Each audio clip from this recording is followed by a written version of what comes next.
ya estamos hablando con Claudio Lozano, al que le damos los muy buenos días. ¿Qué tal, Claudio? ¿Qué tal, Mario? ¿Cómo estás? Bien, bien. Bueno, Claudio, nosotros estábamos hablando con nuestros oyentes, planteando, que el presupuesto realmente es una elaboración del Poder Ejecutivo Nacional que va al Congreso, que fue presentado el presupuesto 2023, que es un material muy extenso, complejo, que reclama estudio, comparaciones, etcétera, y que vos sos un especialista en la materia, porque lo estudiás desde hace muchísimos años, y lógicamente que sos una persona de consulta al respecto. Mi pregunta es, ¿qué elementos claves contiene el presupuesto 2023 que nos puedan dar señales de por dónde va a transcurrir la lógica del Poder Ejecutivo Nacional en su último año de gestión, por lo menos la gestión iniciada el 10 de diciembre de 2019? Mira, es un material que realmente es un tanto confuso y que uno, digamos, no podría llegar a saber exactamente en qué situación vamos a terminar. Una variante es ver cómo viene hoy la política económica, mirar los supuestos que el presupuesto presenta. Ahí el presupuesto presenta, en primer lugar, una baja sustantiva en la tasa de inflación, baja del 95%, digamos, sería el valor digamos, en la tasa inflacionaria con que terminaría el 2022, según el gobierno, y bajaría al 60% anual en el curso del 2023. En ese contexto, la evolución del dólar prácticamente iría calzada con la evolución de los precios, o sea, no se adelantaría ni se atrasaría. Ajá. Me estoy refiriendo al dólar oficial. Y en ese contexto lo que tenemos es una tasa de crecimiento que para el año 2023 tiende a desacelerarse de manera importante porque baja al 2% respecto a la evolución que la actividad económica ha tenido hasta acá. Ese crecimiento muy módico que se plantea está sostenido por la evolución de las exportaciones y por la inversión. En realidad hay un valor extraño de importaciones que todos sabemos que en la Argentina las importaciones crecen por encima de lo que crece el producto, y sin embargo acá hay un valor raro en donde el producto crece el 2% y las importaciones también. Nadie sabe muy bien por qué. Tampoco nadie sabe muy bien por qué la inflación bajaría del 95 al 60. Pero digo, esto en realidad yo lo podría, definir del siguiente modo. Acá lo que hay es un programa de estabilización tradicional que va desacelerando la actividad económica, poniendo en recesión a la actividad económica de la Argentina, y por vía de esa situación recesiva los precios tienden a desacelerarse y por lo tanto pasan de la situación actual, donde estamos en una franja que va entre el 6 y el 8% mensual, a una franja que va a estar entre el 3 y el 5, básicamente un promedio de 4% mensual. Esa sería, llegaríamos con una economía en una situación de estancamiento y con una situación en materia inflacionaria que sería un poco mejor que la que tenemos hoy, pero para nada una situación resuelta. Esa sería una mirada. Ahora, al mismo tiempo, cuando uno mira los datos que le importan a la gente, en ese contexto que tenemos, la evolución de los salarios del sector público en realidad muestra una caída de prácticamente el 14% en términos reales, suponiendo que la inflación sea del 60%, o sea, habría un ajuste hacia la baja por parte de los salarios. Hay una caída de las jubilaciones de aproximadamente un 20%, un ajuste hacia la baja en las jubilaciones. Habría una caída de los subsidios a las unidades familiares, ejemplo, la asignación por hijo, que caería también aproximadamente 20%. Hay reducción en las transferencias a las provincias y a las universidades. Es decir, en realidad lo que hay es un presupuesto de ajuste ortodoxo, muy claro cuando uno mira los números. Ahora, esto que, en principio, esto sería lo que tenemos. Ahora, hay algo extraño acá, que es cuando uno mira los supuestos,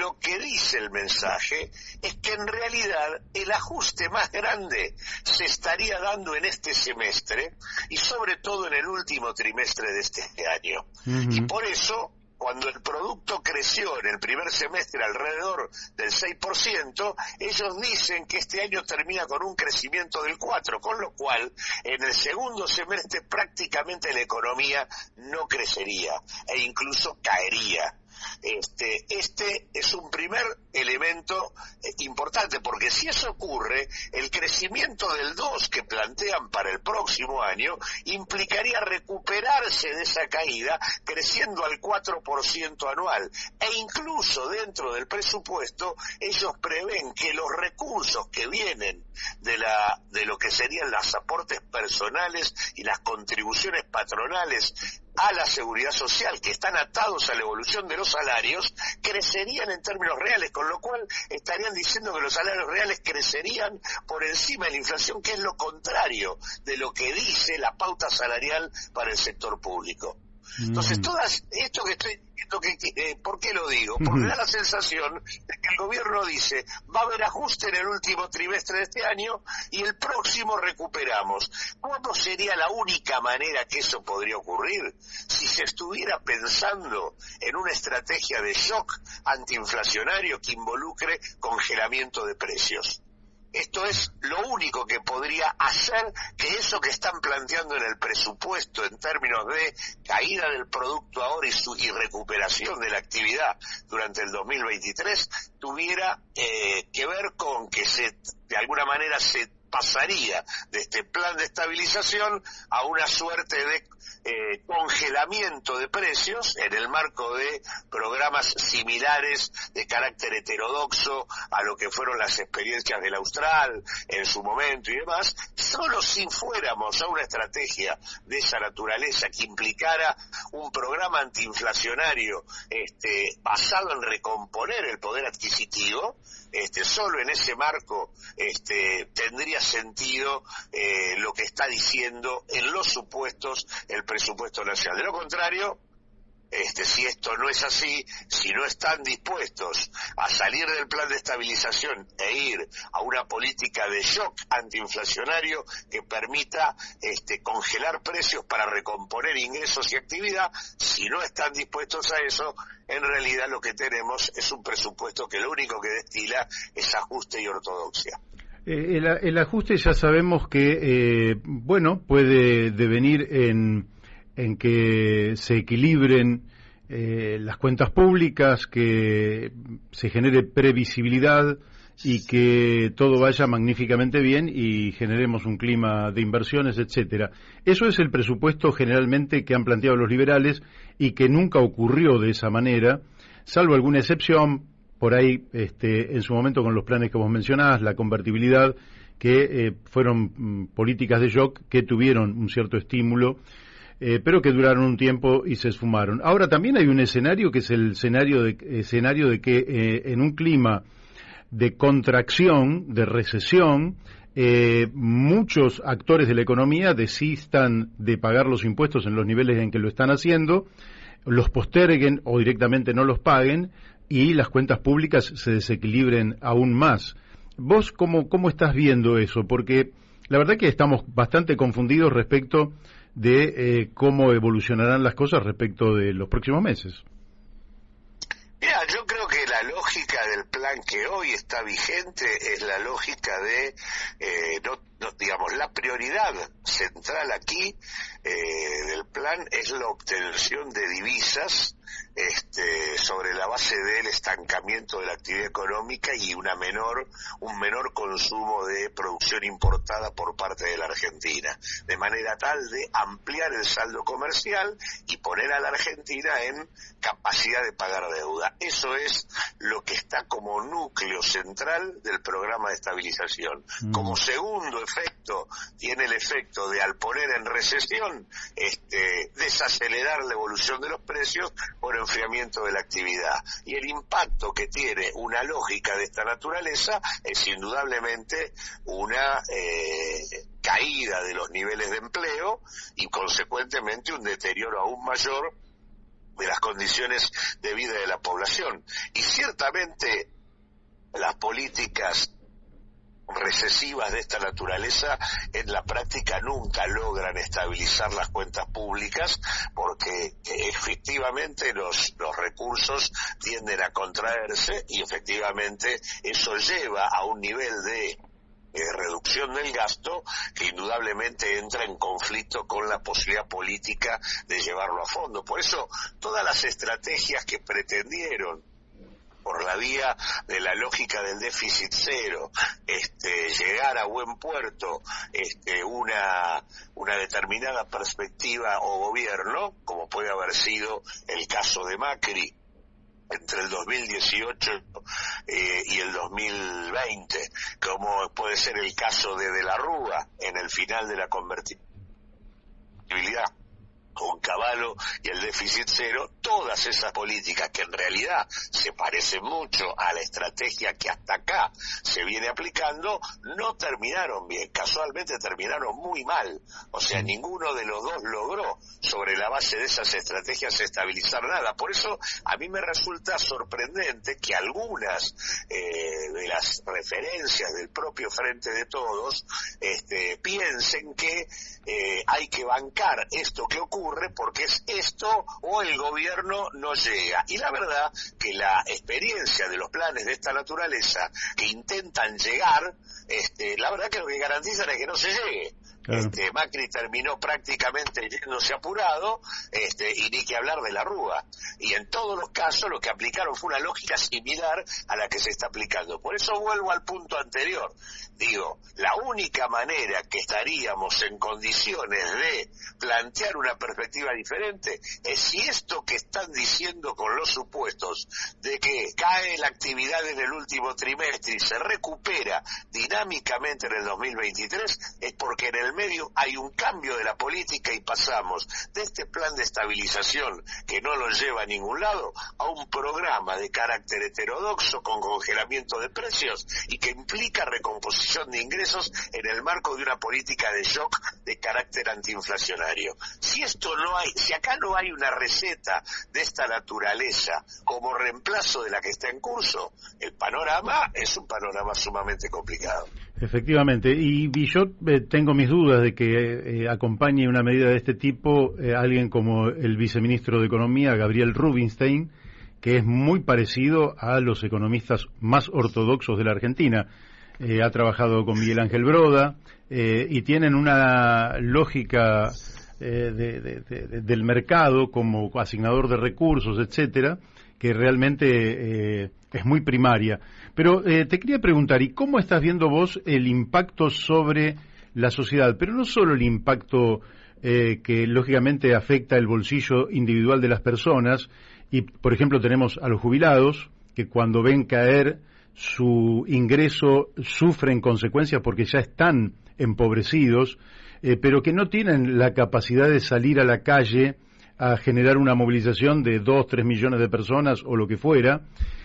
sino aquellos otros sectores que efectivamente, defendiendo su poder adquisitivo, inicien un nivel de conflictividad social que pueda expandirse. Hoy estamos frente al conflicto de neumáticos y de paso te pido opinión al respecto, y si pensás que este tipo de conflicto, que en última instancia es por defensa del poder adquisitivo, puedan extenderse. Mira, Yo lo que estoy viendo es que hay una tendencia al reagrupamiento y discusión de diferentes actores sociales y políticos frente a la situación de malestar general que implica este giro conservador que ha implicado la política del Frente de Todos. Obviamente para aquellas organizaciones sociales y expresiones políticas que están por fuera, esto ya se viene dando hace rato, pero hoy hay un malestar que está llevando a niveles de reagrupamiento, dentro de la experiencia del Frente, de sectores que no veníamos conversando y que sí estamos conversando hoy para tratar de marcar una referencia distinta. Acá, el Frente venía en un proceso de desgranamiento como resultado de la derrota electoral primero, de la ruptura orgánica que se vivió en relación al acuerdo con el fondo y el voto dividido, y demás, venía desgranándose, y frente al giro conservador primero y sobre todo luego frente a el intento de asesinato y magnicidio sobre la vicepresidenta, ha habido una especie de reagrupamiento general, todos detrás de la defensa de Cristina Fernández de Kirchner, pero dentro de ese todos detrás aparece la discusión sobre la orientación del Frente como una clave fundamental, donde ya hay una masiva, yo diría evidente, de que el camino que estamos tomando no tiene nada que ver con lo que el Frente con lo que la gente votó en el 2019 para que el Frente gobierne, y por lo tanto me parece que en ese sentido la posibilidad de que la conflictividad social pueda expandirse me parece que es algo que está cada vez más cerca, dado el hecho objetivo además de que hemos vivido un cuestionamiento al rumbo, por ejemplo, de la política del Frente en contextos de recuperación de la actividad económica. O sea, como la actividad económica se recuperaba, pero se ampliaba la desigualdad distributiva, la gente rechazó el rumbo. Esto es lo que pasó en el 2021. Bueno, ahora estamos en un proceso de desaceleración de la actividad económica. Vos fíjate que en realidad en el primer semestre de este año, si uno compara junio del año 2022 con diciembre del año 2021, la economía creció apenas el 1.3, es decir, se va desacelerando en contextos inflacionarios altísimos, y el resultado que se ha venido dando y que apareció ahora ya con los últimos datos laborales, el empleo que se ha generado, que incluso en términos de volumen y cantidad es mucho empleo, pero es un empleo de muy mala calidad y de insuficiencia de ingresos absoluta. Por ejemplo, en el último trimestre en el segundo trimestre del 2022, que es el último que acaba de aparecer, se crearon 599.000 puestos de trabajo, de los cuales 425.000, es decir, el 70%, es empleo asalariado no registrado, es decir, empleo de entre 35 y 40.000 pesos, que en este contexto de aceleración de precios lo único que hace es expandir los niveles de pobreza. Y cuando uno mira la perspectiva de a dónde vamos con los niveles de pobreza, estamos volviendo del ligero descenso que se dio a finales del 2021 y comienzo del 2022, estamos volviendo al 40% de la pobreza que de alguna manera habíamos de algún modo bajado un cachito. O sea que en realidad se está agravando el cuadro social en un contexto de desaceleración de la actividad y donde los niveles de conflictividad que de alguna manera venían ya complejos, van a tener la doble complejidad de menor actividad económica por un lado, y además un reagrupamiento y discusión política al interior de las propias fuerzas que integran el Frente de Todos, que ciertamente comienza a ver que no tiene ninguna perspectiva el tema de una estrategia como la que se está llevando adelante. O sea, hay creciente definición respecto a las organizaciones que lo integran, respecto a que acá es necesario reemplazar este plan de estabilización por una estrategia que efectivamente coloque el tema de la distribución del ingreso en algún lugar de la gestión de la economía. Te hago una pregunta también de naturaleza política. ¿Sentís que está en estado de inestabilidad el Frente de Todos? Y en todo caso, ¿cómo lees las declaraciones del embajador de los Estados Unidos, Stanley, previo, lógicamente, al intento de magnicidio a Cristina Fernández de Kirchner, cuando dijo que aquí se deberían reunir algo así como los sectores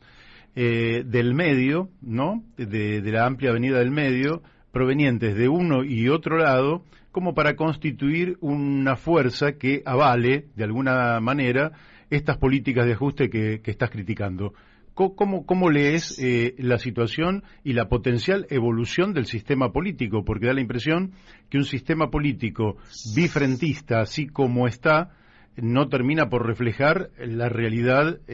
social, económica y política de la Argentina. Mira, yo creo que estamos frente, yo te diría desde hace ya 3 meses, 4, sobre todo desde que comenzó la corrida financiera y cambiaria, que empezó allá por el 9 de junio y que luego terminó con la salida de Guzmán y con todo el proceso que luego se expresa en la asunción de Massa como como superministro. Todo ese proceso, desde mi punto de vista hasta hoy, está revelando una embestida por parte de los sectores oligárquicos o las clases dominantes y una injerencia brutal, como pocas veces vista por parte de los Estados Unidos. Respecto al embestido oligárquico de las clases dominantes, no es ni más ni menos que la decisión de avanzar en dirección al proyecto orgánico que pusieron en marcha en el 76, que profundizaron en los 90 y que pretendían institucionalizar y además creían que habían llegado a la posibilidad de tener una fuerza propia con legitimidad electoral que les permitía gobernar la Argentina en función de un proyecto de minorías, como fue la experiencia de Mauricio Macri. Creo que el Frente de Todos nace en un momento donde las clases dominantes en la Argentina creían que habían encontrado la capacidad de gobernarnos en función de sus objetivos y por lo tanto cuando vieron que de alguna manera esto se truncaba, digamos, en ningún caso abandonaron el objetivo y consecuentemente iniciaron, a partir de, te diría, básicamente la pandemia, un proceso permanente de esmerilamiento de la gestión gubernamental, obviamente en el marco de una gestión gubernamental que de manera ingenua, tonta o cómplice, habrá que poner el rótulo que corresponda, en ningún caso se paró como para, de alguna manera, ponerle límites a estos actores. Ese proyecto de las clases dominantes que va a fondo en la embestida contra el gobierno, en esa suerte de golpe de mercado que comenzó, como digo, el 9 de junio, también vino acompañada de una injerencia como pocas veces vista por los Estados Unidos, expresada en un embajador que tiene un nivel de protagonismo político y un desfile de figuras políticas por la embajada, que francamente creo que para encontrar algo similar en la historia, digamos, podemos retroceder un poco. Y la verdad que me acuerdo del embajador hincha de San Lorenzo en la década del 90, que no me acuerdo ahora el nombre, y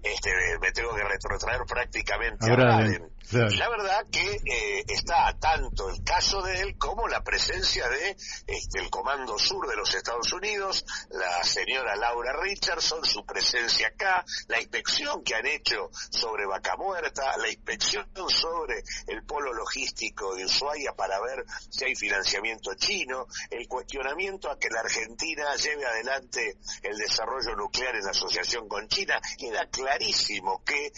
digamos, se ha profundizado la relevancia de la Argentina para los Estados Unidos en este nuevo contexto mundial de conflicto chino-norteamericano, agravado por la situación que plantea la guerra entre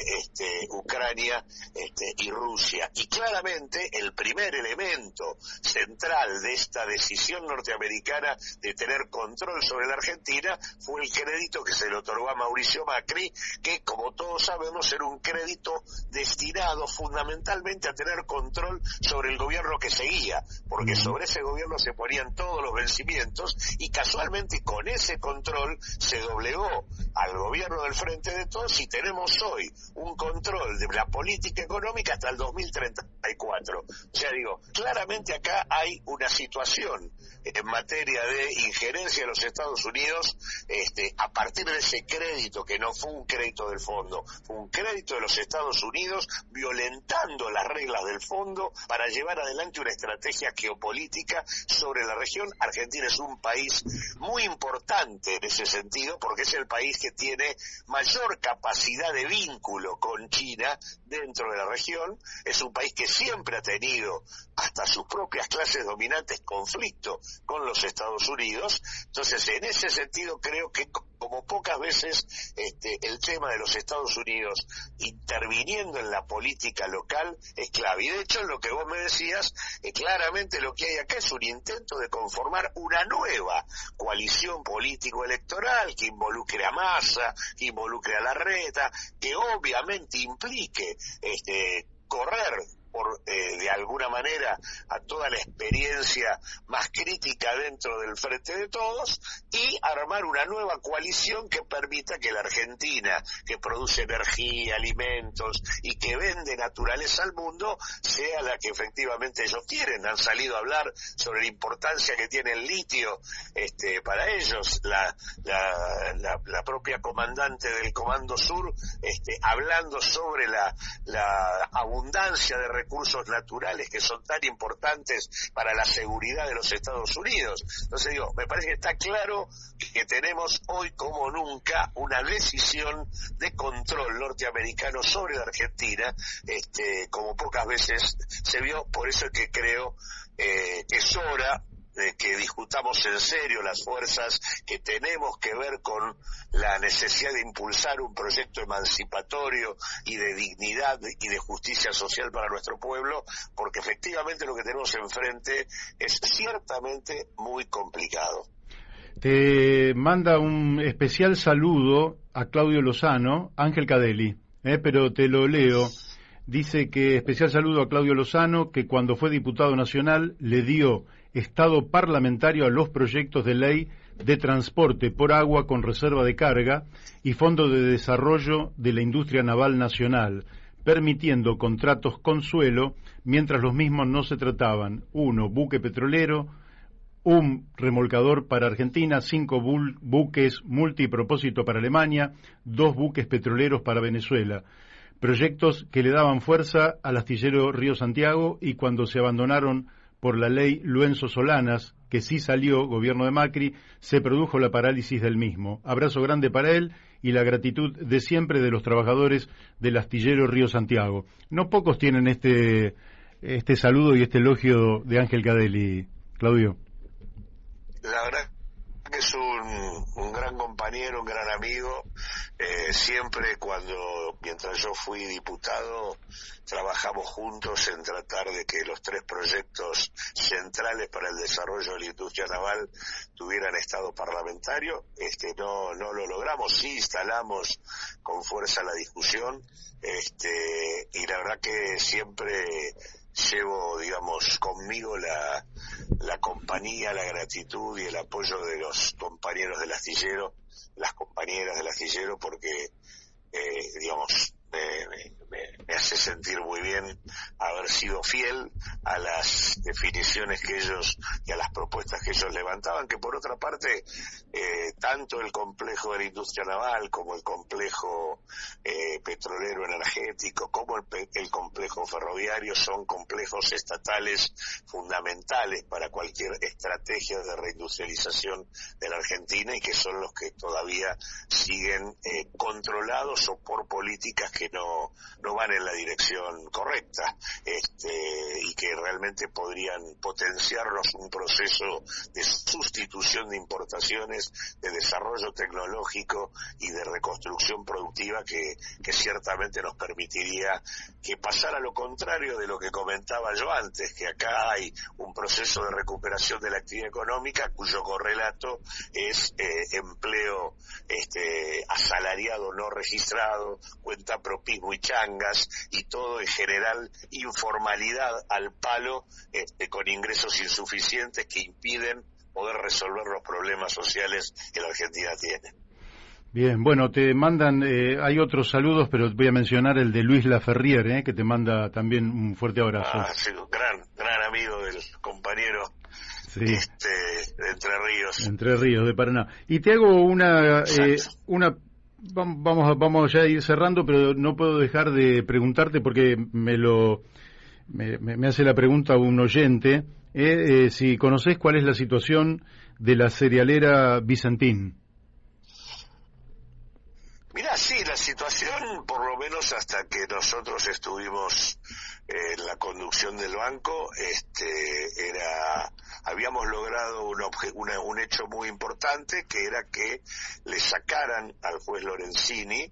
el control de la situación del concurso y lo tomara la Corte de la provincia de Santa Fe.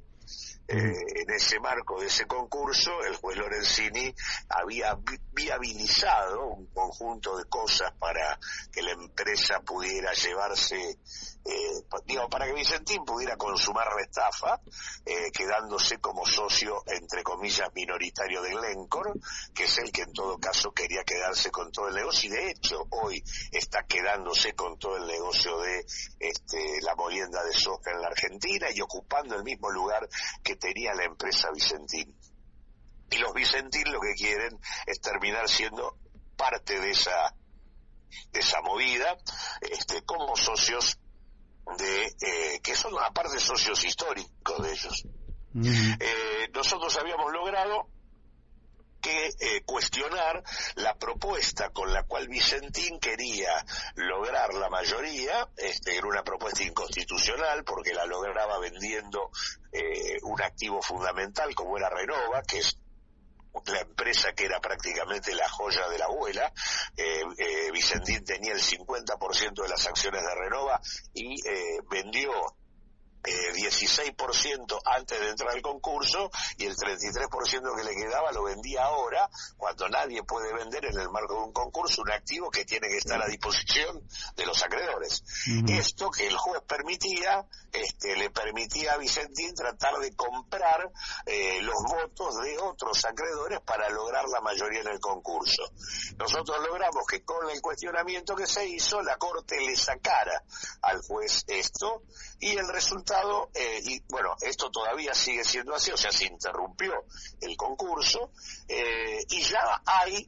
la Corte le pidió un informe a la Procuración de Santa Fe. El procurador dijo que más allá de las observaciones sobre el juez, lo central era dar de baja esa propuesta, que era una propuesta inconstitucional, y si eso termina siendo el resultado, o sea, dan de baja esa propuesta y devuelven esto al concurso, el juez no tiene otra alternativa que dar paso a lo que se denomina gram down, que es ya no el momento en donde el propio deudor trata de resolver con una propuesta su situación, sino cualquier inversor externo o los propios acreedores pueden intentar una propuesta para quedarse con la empresa. En ese momento del cram down, si se abre esa posibilidad, el Estado argentino tiene, con los 400 millones de dólares que tiene enterrados en la quiebra de Vicentín, y en asociación con otros acreedores que son comerciales y productivos, puede lograr quedarse con la empresa si hay voluntad política de hacerlo. O sea, todavía hay posibilidad de que Vicentín quede de este lado y que esto no sea una vez más la consumación de una lógica drástica que tienen los grupos empresarios de la Argentina, que es utilizar fondos públicos para beneficio privado. ¿Lograríamos frenar esta estrategia de impunidad en ese y se podría avanzar. Depende de la actitud que el Estado tome, y obviamente también depende de que el Banco Nación, que hasta el momento no sé qué sigue haciendo sobre el tema, no abandone la posición de control férreo y de oposición a los diferentes intentos que Vicentín viene haciendo sistemáticamente para salirse con la suya. En realidad el banco fue el único instrumento del Estado que impidió que Vicentín saliera con la suya, y quedó abierta la puerta para que el Estado haga lo que tiene que hacer. Ahora dependerá de eso. Claro, bueno, te comento porque llegan varios mensajes. Uno es de Alfredo Grande, dice que el frente, entre signos de interrogación, porque es la pregunta que yo había hecho, el frente de todos sigue siendo la expresión política de quienes proponen la elevación social del pueblo. Bueno, él dice que no, Alfredo Grande. Y tenemos otros saludos que, no los puedo recoger en este momento. Claudio, te agradezco muchísimo, creo que este segmento es de gran valor, y creo que efectivamente el papel de tu fuerza, el tuyo propio, puede ser un vector muy importante en la política argentina del 2023. Sí, ojalá acierten, vaya a saber, no es que yo tenga la fórmula, sino te la transmitiría, aciertan en qué hacer, porque la Argentina, así como va, es difícil que pueda dar satisfacción a sus niños que están naciendo en la pobreza y ya condenados, sin haber cometido delito alguno, condenados a vivir toda la vida en la pobreza, a sus adolescentes, a sus ancianos que ven cómo se va transformando la vida en una penuria absolutamente injusta, los trabajadores, como vos señalás, que sí tienen trabajo, pero a costa de salarios realmente indignos y en condiciones muchas veces que no respetan los horarios ni las condiciones laborales mínimas que hacen al bienestar de las personas. Bueno, en fin, me parece que nos has dado respuestas más que satisfactorias y que este segmento va a tener un gran valor, por lo menos en mucha gente que te valora desde hace mucho tiempo. Así que te doy el último minuto para que cierres como gustes. No, muy simple, agradecido que tengamos este espacio, simplemente decir que frente a lo que dice Alfredo Grande, que efectivamente el Frente de Todos no ha estado a la altura de las circunstancias, ni está hoy expresando lo que la voluntad popular puso en él para que gobernara a la Argentina. Fue el frente que se pudo construir para lograr un objetivo que desde nuestro punto de vista era estratégico en aquel momento, y por cierto reivindicamos esa decisión, era desplazar al macrismo de la gestión del Estado argentino. Obviamente esa fuerza que en términos electorales se pudo construir nunca se transformó en una fuerza política que sintetizara una estrategia de avance y que permitiera recuperar el control sobre el futuro de la Argentina en favor de el conjunto del pueblo. Esto no se ha logrado. Lo que sí es cierto, y esa es la razón por la cual nosotros tomamos como decisión de Unidad Popular, ni bien se produjo el giro conservador de esta suerte de golpe blando, porque en realidad acá lo que hubo fue una suerte de golpe blando en donde el golpe de mercado que empezó, como dije, el 9 de junio, luego tuvo un impacto institucional, y ese impacto institucional fue muy claro, corrió a un costado al presidente Alberto Fernández, colocó en el centro a un referente político como Massa y su fuerza, el Frente Renovador, que son los que tienen el mejor vínculo con el poder económico local y con los Estados Unidos, y silenció a la propia vicepresidenta Cristina, que venía dando una serie de intervenciones que obviamente marcaban un camino que poco tiene que ver con lo que está ocurriendo hoy. Y en ese marco aparece el plan de ajuste y estabilización, como no podía ser de otra manera. En ese contexto, Unidad Popular tomó distancia explícita respecto a la gestión de gobierno. Esto no es lo que cumple con el contrato electoral. Nos mantenemos en el Frente de Todos porque lo que sí vemos es que hay todavía en el Frente de Todos un espacio muy amplio, yo diría casi mayoritario, de lo que son las principales organizaciones populares, territoriales, sindicales, culturales, de derechos humanos, de pequeña y mediana empresa, que todavía están ahí discutiendo y donde nosotros creemos que hay que discutir para armar el frente que necesitamos de cara al 2023 y que claramente nosotros no podemos ni ser cómplices de que el fracaso de la gestión del frente le abra la puerta al retorno del pasado, ni tampoco de que el frente termine teniendo una conducción conservadora como alternativa a otra opción conservadora como la que expresa Juntos para el Cambio. Nosotros no vamos a entrar en ninguna de esas dos variantes, nosotros construimos para armar un proyecto emancipatorio que es el que necesita la Argentina. El Frente de Todos podría haber sido un puente en esa dirección, hasta el momento no lo ha logrado, todavía siguen estando allí fuerzas con las que vale la pena construir y eso es lo que explica por lo menos la estrategia que políticamente nosotros venimos siguiendo hasta acá. Clarísimo. Claudio, te mandamos un fuertísimo abrazo. Igualmente, hasta siempre. Gracias. Bueno, ustedes lo han escuchado, hemos hablado con Claudio Lozano.